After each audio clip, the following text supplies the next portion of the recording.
اور اب وہی سب سے زیادہ پسندیدہ ہے۔ نمبر 3، قریش نے آن حضرت صلی اللہ علیہ وآلہ وسلم، آپ صلی اللہ علیہ وسلم کے خاندان اور آپ صلی اللہ علیہ وسلم کے اصحاب پر جو مظالم ڈھائے اسے دنیا جانتی ہے۔ شیب ابی طالب ایک پہاڑی غار میں 3 برس تک آپ صلی اللہ علیہ وسلم کو، آپ کے خاندان کو قید رکھا گیا، دانا پانی تک روک دیا گیا، بچے بھوک سے روتے اور بلکتے رہے تھے۔ قریش ان کی آہ و بکا سن کر رحم کی بجائے اور خوش ہوتے تھے، لیکن ان کے مقابلے میں رحمت عالم صلی اللہ علیہ وآلہ وسلم نے ان کے ساتھ کیا صرف یہی ایک واقعہ حضرت صلی اللہ علیہ وآلہ وسلم کے اخلاق کریمانہ کے ایک بے مثال نمونے کے طور پر پیش کیا جا سکتا ہے۔ انہوں نے اتنا زیادہ ان پر پابندی لگا دی تھی، ان کا دانا پانی بند کر دیا گیا تھا، لیکن انہی لوگوں کو محمد صلی اللہ علیہ وسلم نے فتح مکہ کے بعد معاف کر دیا۔ ان کا یہ قصہ یہ ہے، مکہ میں غلہ یمامہ سے آتا تھا، یمامہ کے رئیس وہی شمامہ تھے جن کا ذکر ابھی گزرا۔ یہ مسلمان ہو کر جب مکہ گئے تو قریش نے تبدیلی مذہب پر ان کو طعنے دیے۔ شمامہ نے غصے میں آ کر قسم کھائی کہ خدا کی قسم اب رسول اللہ صلی اللہ علیہ وآلہ وسلم کی اجازت کے بغیر گیہوں کا ایک دانہ تم کو نہیں ملے گا۔ اس بندش سے مکہ میں غلے کا کال پڑ گیا۔ قریش گھبرائے اور اللہ کے رسول صلی اللہ علیہ وآلہ وسلم کی خدمت میں قاصد بھیجا۔ حضور صلی اللہ علیہ وآلہ وسلم کو ان کی حالت پر رحم آ گیا اور شمامہ رضی اللہ عنہ کو کہلا بھیجا کہ بندش اٹھا لو، تب جا کے مکہ والوں کو اللہ مل پایا۔ یہ تھا برتاؤ نبی کریم صلی اللہ علیہ وآلہ وسلم کا۔ ان کے ساتھ جو جانی دشمن تھے، ہر وقت خون کے پیاسے اور ایذا رسانی کی جو شکلیں ان کے بس میں تھی، اس میں کوئی کسر باقی نہ رکھی تھی، لیکن اللہ کے رسول صلی اللہ علیہ وآلہ وسلم نے ان کو بھی تکلیف دیکھی، لیکن اللہ کے رسول صلی اللہ علیہ وسلم سے ان کی تکلیف دیکھی نہ گئی اور اپنے جانی دشمنوں کے ساتھ بھی وہ برتاؤ کیا جو اللہ کے نبی کی شان ہو سکتی ہے۔ حضرت صلی اللہ علیہ وسلم کا برتاؤ مشرک و کافر کے ساتھ، رحمت عالم صلی اللہ علیہ وسلم کو ملک عرب کے کچھ حصوں پر حاکمانہ اقتدار حاصل ہو چکا تھا جو ملک کے دوسرے حصوں پر بھی اثر انداز ہو رہا تھا۔ اس وقت مخالفین کا زور ختم ہو چکا تھا اور آن حضور صلی اللہ علیہ وسلم کو پورا اختیار حاصل تھا۔ اس حالت میں بھی آپ کے حسن و خلق کا مظاہرہ ہر وقت ہوتا رہتا تھا۔ قوت و اقتدار کے دور میں بھی کوئی نہیں کہہ سکتا تھا کہ آپ صلی اللہ علیہ وآلہ وسلم کے اس بس میں ذرہ برابر فرق آیا ہو، جس کی تصدیق ذیل یہ واقعات سے ہوتی ہے۔ نمبر 1، حضرت ابو ذر غفاری رضی اللہ عنہ اپنا اسی زمانے کا واقعہ بیان کرتے ہیں جب کہ وہ اسلام نہیں لائے تھے۔ کہتے ہیں کہ میں ایک مرتبہ مدینہ میں رحمت عالم صلی اللہ علیہ وآلہ وسلم کا مہمان ہوا۔ رات کو گھر کی تمام بکریوں کا دودھ پی گیا۔ اس رات سارا گھر یوں ہی بھوکا رہا، مگر حضور صلی اللہ علیہ وآلہ وسلم نے کچھ نہ فرمایا۔ نمبر 2، حضرت ابو ہریرہ رضی اللہ عنہ ایک واقعہ بیان کرتے ہیں، ایک کافر رات کو آن حضرت صلی اللہ علیہ وآلہ وسلم کا مہمان ہوا۔ حضرت صلی اللہ علیہ وآلہ وسلم کا مہمان ہوا۔ حضور صلی اللہ علیہ وآلہ وسلم نے ایک بکری کا دودھ دھو کر اس کو دیا، وہ سب پی گیا۔ اسی طرح 7 بکریاں دوہی گئیں اور ہر ایک کا دودھ اس کافر کو دے دیا گیا اور وہ ہر ایک کا دودھ پیتا چلا گیا، لیکن حضور صلی اللہ علیہ وآلہ وسلم نے ذرا بھی اظہار ناراضگی نہیں فرمایا۔ اس پر آپ صلی اللہ علیہ وآلہ وسلم کے اس خلق و محبت کا یہ اثر ہوا کہ صبح ہوتے ہی وہ مسلمان ہو گیا۔ نمبر 3، حضرت اسماء رضی اللہ عنہ بیان کرتی ہیں کہ فتح مکہ سے 1 سال پہلے میری ماں جو مشرکہ کافرہ تھیں، مدد کی امید بار ہو کر میرے پاس مدینہ میں آئیں۔ میں فکر میں پڑ گئی کہ یہ تو ابھی تک مشرک و کافر ہیں، ان کے ساتھ کس قسم کا برتاؤ کیا جائے۔ اس خیال کے آتے ہی میں حضور صلی اللہ علیہ وآلہ وسلم کی خدمت میں حاضر ہوئی اور صورتحال بیان کی۔ حضور صلی اللہ علیہ وآلہ وسلم نے فرمایا، ماں ہیں، ان کے ساتھ نیکی اور بھلائی کرو۔ ماں کے ساتھ ہمیشہ نیکی اور بھلائی کرنا ہے، چاہے وہ کسی بھی مذہب سے تعلق رکھتی ہو، اگر وہ ماں ہے تو اس کی ہمیں خدمت کرنا ہے۔ نمبر 4، حضرت ابو ہریرہ رضی اللہ عنہ کی ماں کافرہ تھیں اور اپنے پیسے کے ساتھ اپنے بیٹے کے ساتھ ہی مدینہ منورہ میں رہتی تھیں۔ جہالت کے باعث حضرت صلی اللہ علیہ وآلہ وسلم کو گالیاں دیا کرتی تھیں۔ ابو ہریرہ رضی اللہ عنہ نے رحمت عالم صلی اللہ علیہ وآلہ وسلم سے یہ کیفیت بیان کی۔ حضور نے کسی ناراضگی کے بجائے دعا کے لیے ہاتھ اٹھا دیے اور ابو ہریرہ رضی اللہ کی ماں کے حق میں دعائے خیر فرمائی، یعنی وہ اتنی ان کو گالیاں بکتی تھی پھر بھی ان کے لیے دعا کی محمد صلی اللہ علیہ وسلم نے، اور بعد میں وہ ایمان لے آئی تھیں۔ نمبر 5، رحمت عالم صلی اللہ علیہ وآلہ وسلم کے گھر کا سارا کاروبار حضرت بلال رضی اللہ کے سپرد تھا۔ روپیہ پیسہ بھی انہی کے ہاتھ میں رہا کرتا تھا۔ پیسہ نہ ہونے کی صورت میں بلال رضی اللہ سامان قرض لے آتے تھے اور جب کہیں سے آتا تو ادا کر دیتے۔ ایک مرتبہ بازار جا رہے تھے کہ ایک مشرک نے دیکھا تو کہا مجھ سے قرض لے لیا کرو۔ حضرت بلال رضی اللہ عنہ نے منظور کر لیا اور اس سے لین دین شروع کر دیا۔ ایک دن حضرت بلال رضی اللہ اذان دینے کے لیے کھڑے ہوئے تو وہ مشرک چند سوداگروں کو ساتھ لے کر آیا اور بلال رضی اللہ سے کہا کہ او حبشی۔ بلال رضی اللہ عنہ نے اس کی بدتمیزی کے جواب میں اظہار ناراضگی کے بجائے صرف لبیک ہاں جناب کہا۔ مشرک بولا کچھ خبر ہے؟ قرض کی ادائیگی کے لیے صرف 4 دن کی مہلت رہ گئی ہے، اس درمیان اگر قرض ادا نہیں کیا تو تجھ سے بکریاں چروا کر چھوڑوں گا۔ بلال رضی اللہ عنہ عشاء کی نماز ادا کر کے حضور اکرم صلی اللہ علیہ وآلہ وسلم کی خدمت میں حاضر ہوئے اور سارا ماجرا بیان کر کے عرض کیا کہ پیسہ اس وقت ہے نہیں، وہ مشرک آ کر ضرور میری وصیت کرے گا، اجازت دیجیے کہ کہیں چلا جاؤں، جب قرض ادا کرنے کی سبیل نکل آئے گی تو واپس آ جاؤں گا۔ رات کو جا کر اس طرح سوئے کہ سامان جوتی ڈھال اور تھیلا سر کے نیچے رکھ کر سوئے۔ صبح اٹھ کر وہ کچھ تیاری کر ہی رہے تھے، ایک شخص دوڑتا ہوا آیا اور کہا کہ سرکار دو عالم صلی اللہ علیہ وآلہ وسلم نے یاد فرمایا ہے۔ حاضر خدمت ہوئے تو دیکھا کہ 4 اونٹ غلے سے لدے دروازے پر کھڑے ہیں۔ حضور صلی اللہ علیہ وآلہ وسلم نے فرمایا مبارک ہو، یہ اونٹ رئیس فدق نے بھیجے ہیں۔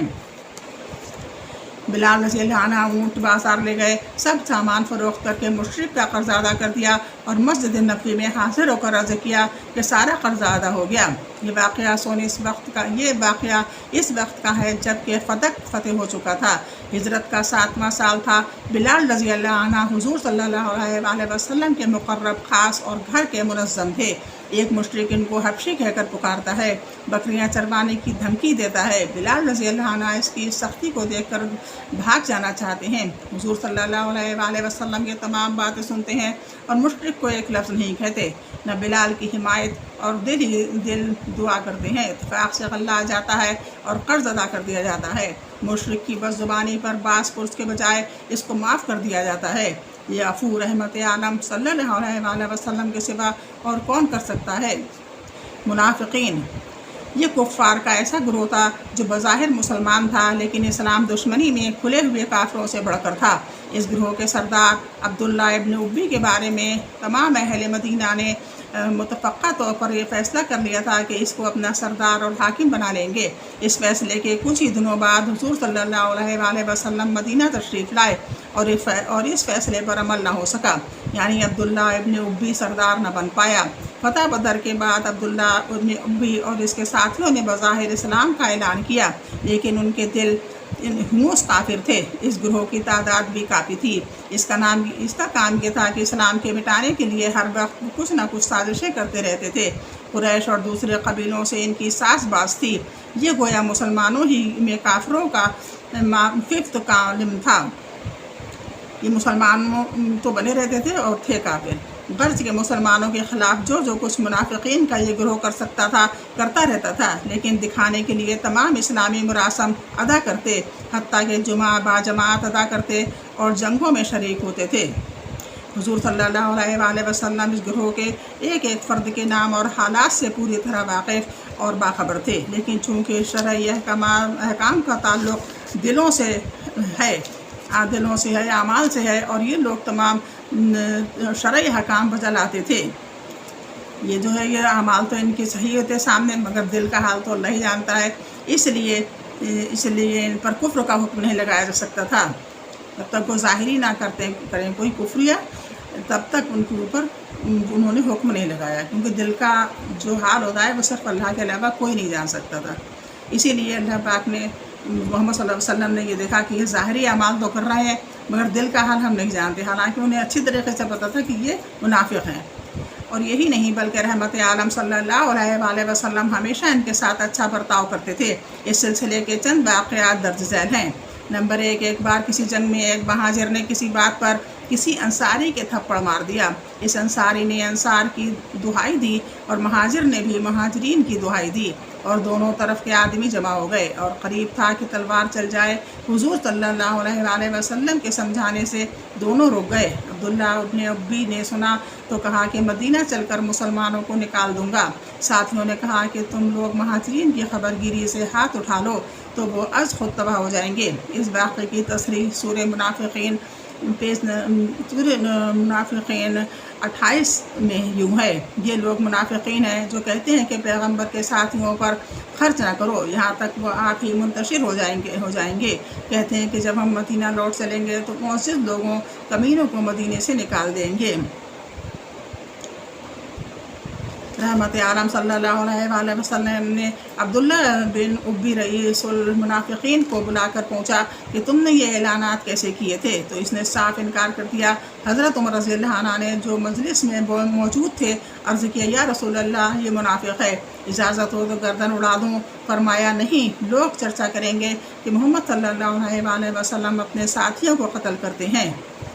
جنگ احد میں رئیس المنافقین عبداللہ ابن ابی لڑائی کے وقت اپنے 300 ساتھیوں کو لے کر میدان جنگ سے چلا آیا۔ اس کی اس حرکت سے مسلمانوں کو سخت دھچکا لگا، لیکن رحمت عالم صلی اللہ علیہ وآلہ وسلم نے اس کی اس حرکت کو بھی درگزر کیا، اور یہی نہیں بلکہ جب وہ مرا تو اس کو مسلمانوں کی ناراضگی کے باوجود اپنا پیراہن مبارک پہنا کر دفن کیا۔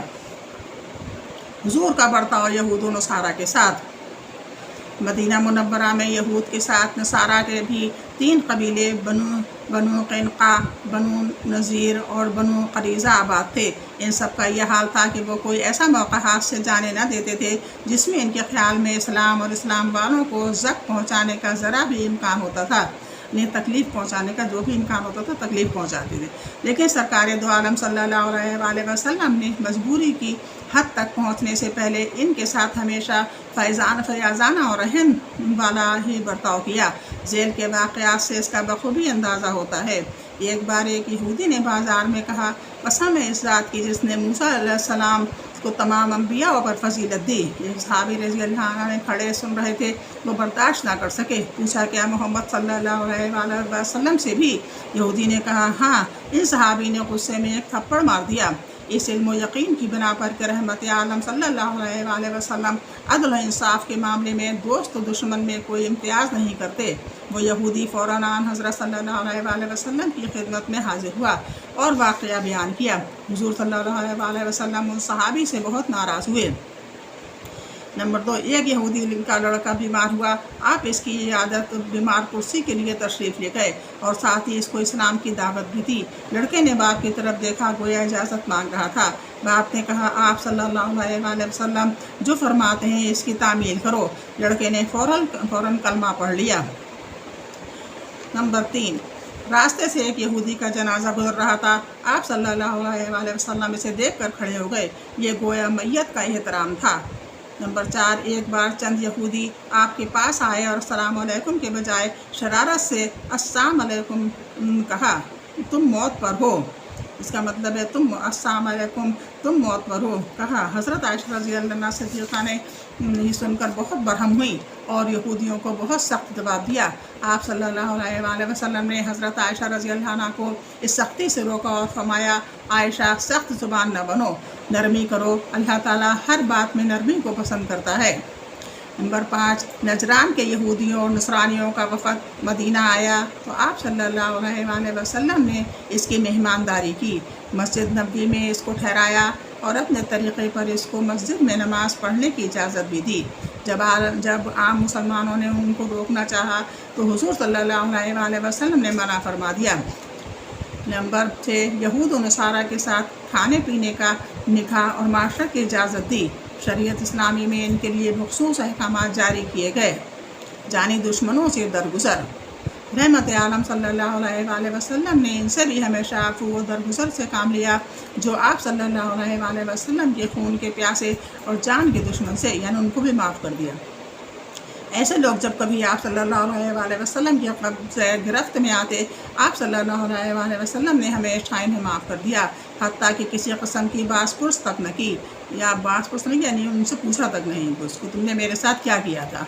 اس سلسلے کے چند واقعات ذیل میں درج کیے جاتے ہیں۔ نمبر 1، ہجرت کی رات میں وہ رات جس میں حضور صلی اللہ علیہ وآلہ وسلم کے حکم اور اجازت سے مکہ سے مدینہ تشریف لے گئے۔ اس سفر میں آپ کے رفیق حضرت ابوبکر رضی اللہ عنہ تھے۔ مکہ کے کافروں نے یہ طے کر رکھا تھا کہ آج محمد صلی اللہ علیہ وآلہ وسلم کا خاتمہ کر دیا جائے۔ اسلام کو اپنے راستے سے ہٹا دینے کی وہ آخری کوشش کر رہے تھے۔ اس لیے بڑے اہتمام سے منتخب بہادروں کا انہوں نے قبیلوں کے منتخب بہادروں کا ایک دستہ تیار کیا، بہت بڑے بڑے بہادر تیار کیے۔ کاشائن نبوت اور رسول اللہ کا گھر کا محاصرہ کیے، ان کے گھر کا محاصرہ کر لیا، یعنی چاروں طرف سے گھر گھیرا ڈالے رہے، لیکن اللہ تعالیٰ کی مشیت مرضی کچھ اور ہی تھی۔ حضور صلی اللہ علیہ وآلہ وسلم کی گرفت میں نہ آ سکے اور منزل بمنزل راہ طے کرتے ہوئے مدینہ منورہ پہنچ گئے۔ مدینہ میں مسلمانوں نے آہستہ آہستہ طاقت حاصل کر لی اور مکہ کے کافروں اور ان کے ساتھیوں سے بہت سی جنگیں لڑیں۔ آخری جنگ فتح مکہ تھی۔ اس جنگ میں مسلمان کامیاب ہوئے۔ قریش کے دوسرے قبیلوں کے بڑے بڑے سردار مسلمانوں کی گرفت میں تھے۔ اس وقت موقع تھا کہ ایک ایک سے اس کی حرکتوں کا بدلہ لیا جائے، لیکن دنیا جانتی ہے کہ عفو و درگزر کے اعلان کے سوا رحمت عالم صلی اللہ علیہ وآلہ وسلم کی زبان مبارک پر کوئی دوسرا کلمہ نہ تھا۔ سراقہ ابن جسم وہ شخص جو 100 اونٹ انعام کے لالچ میں حضور صلی اللہ علیہ وآلہ وسلم ہجرت کی رات میں 7 بج کر نکل گئے، تو کافروں کو بڑا غصہ آیا اور اعلان کیا کہ جو شخص محمد صلی اللہ علیہ وآلہ وسلم کا سریہ زندہ گرفتار کر کے لائے گا، اسے 100 اونٹ انعام دیا جائے گا۔ سراقہ انعام کے لالچ میں حضور صلی اللہ علیہ وآلہ وسلم کی تلاش میں چل پڑا اور آخر آپ کو پا لیا۔ چاہتا تھا کہ گھوڑا بڑھا کر گرفتار کر لے، لیکن ایک بار نہیں کئی بار ایسے عجائبات کا سامنا کرنا پڑا کہ اس کے حواس ٹھکانے نہ رہے۔ آخرکار مجبور ہو کر اس نے توبہ کی اور رحمت عالم صلی اللہ علیہ وآلہ وسلم سے درخواست کی کہ مجھے امان کی سند لکھ دی جائے۔ درخواست قبول ہوئی اور سند امان لکھ کر دے دی گئی۔ یہی سراقہ فتح مکہ کے دن مسلمان ہو کر حلقہ اسلام میں داخل ہوئے، لیکن حضور صلی اللہ علیہ وآلہ وسلم نے ان کی اس حرکت کے بارے میں کبھی دریافت نہ فرمایا۔ نمبر 3، عمیر ابن وہب آن حضرت صلی اللہ علیہ وآلہ وسلم کا سخت دشمن تھا اور ہر قریشی کا یہ حال تھا کہ وہ بدر کے مقتولوں کا بدلہ لینے کے لیے بےتاب تھا۔ صفوان ابن امیہ نے ایک بڑے انعام کا وعدہ کر کے عمیر ابن وہب کو مدینہ منورہ بھیجا کہ چپکے سے موقع پا کر محمد صلی اللہ علیہ وآلہ وسلم کو قتل کر دے۔ عمیر اپنی تلوار کو زہر میں بجھا کر مدینہ پہنچا۔ مدینہ والوں نے تیور دیکھ کر اس کے ناپاک ارادے کو بھانپ لیا۔ حضرت عمر رضی اللہ عنہ نے اس کے ساتھ سختی کرنا چاہی، لیکن رحمت عالم صلی اللہ علیہ وآلہ وسلم نے منع فرما دیا اور عمیر کو اپنے قریب بٹھا کر اس سے باتیں کی اور اس راز کو جو اس کے سینے میں چھپا ہوا تھا وہ بھی ظاہر فرما دیا۔ عمیر سنتے ہی سناٹے میں آ گیا۔ اب سب حقیقت حال سامنے آ چکی تھی۔ عمیر کے برے اور ارادے کا جس کا وہ زبان حال سے اقرار کر رہا تھا سب کو علم ہو گیا، مگر رحمت عالم صلی اللہ علیہ وآلہ وسلم نے ایک لفظ بھی اس سے نہ کہا۔ کسی قسم کی باس پرس کی نہ اخلاق کریمانہ دیکھ کر عمیر بے انتہا متاثر ہوا اور اسلام لے آیا اور مکہ پہنچ کر اسلام کی دعوت کو پھیلانا شروع کر دیا۔ نمبر 4، حضور ایک جنگ سے واپس تشریف لا رہے تھے۔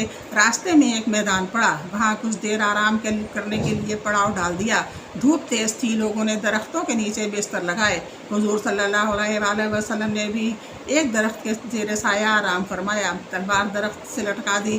آپ آرام فرما رہے تھے کہ اچانک ایک کافر نے آ کر بے خبری میں تلوار درخت سے اتار لی۔ اتنے میں حضور صلی اللہ علیہ وآلہ وسلم بھی بیدار ہو گئے۔ دیکھا ایک شخص سرہانے کھڑا ہے، ننگی تلوار اس کے ہاتھ میں ہے۔ آپ صلی اللہ علیہ وآلہ وسلم کو بیدار دیکھ کر بولا، محمد صلی اللہ علیہ وآلہ وسلم بتاؤ اس وقت تم کو مجھ سے کون بچا سکتا ہے؟ فرمایا، اللہ۔ اس کافر پر لفظ الحا کا اتنا اثر پڑا کہ اس نے تلوار میان میں کر لی۔ اتنے میں صحابہ رضی اللہ تعالیٰ علیہم اجمعین بھی آ گئے۔ آپ نے ان سے اس وقت کا ماجرا بیان کیا، لیکن اس کافر سے کچھ نہ کہا۔ ایک بار ایک شخص نے آپ کو قتل کرنے کا ارادہ کیا۔ صحابہ کرام کو کسی طرح اس کا علم ہو گیا۔ اس شخص کو گرفتار کر کے حضور کی خدمت میں لائے۔ وہ شخص آپ کو دیکھ کر ڈر گیا۔ آپ نے فرمایا، ڈرو نہیں، اگر تم قتل کرنا بھی چاہتے تو نہ کر سکتے تھے۔ صلح حدیبیہ کے زمانے میں ایک دفعہ 80 آدمیوں کا ایک گروہ منہ اندھیرے آپ صلی اللہ علیہ وسلم کی قیام گاہ کے قریب پہنچا۔ یہ گروہ آپ کو قتل کرنے کے ارادے سے آیا تھا۔ اتفاق سے یہ سب گرفتار کر لیے گئے اور حضور صلی اللہ علیہ وسلم کے سامنے پیش کیے گئے۔ آپ نے ان سب کو چھوڑ دیا۔ قرآن مجید کی سورہ فتح اس واقعے کا بھی ذکر ہے۔ سورہ فتح میں اس واقعے کا ذکر ہے۔ نمبر 7، خیبر میں ایک یہودن نے کھانے میں آپ صلی اللہ علیہ وسلم کو اور آپ کے ساتھیوں کو زہر دے دیا۔ کھاتے وقت آپ صلی اللہ علیہ وسلم نے زہر کا اثر محسوس کیا۔ یہودیوں کو بلا کر دریافت کیا تو انہوں نے کھانے میں زہر کی آمیزش کا اقرار کیا۔ انہوں نے اقرار کر لیا کہ جس میں کھانے میں زہر ملایا گیا ہے، لیکن رحمت عالم صلی اللہ علیہ وسلم نے کسی سے کچھ باس پرس نہ کی۔ البتہ جب اس زہر کے اثر سے ایک صحابی رضی اللہ کا انتقال ہو گیا تو صرف ایک یہودن کو قصاص، خون کے بدلے خون کی سزا دی، حالانکہ خود حضور صلی اللہ علیہ وسلم کو آخر دم تک اس زہر کا اثر محسوس ہوتا رہا تھا۔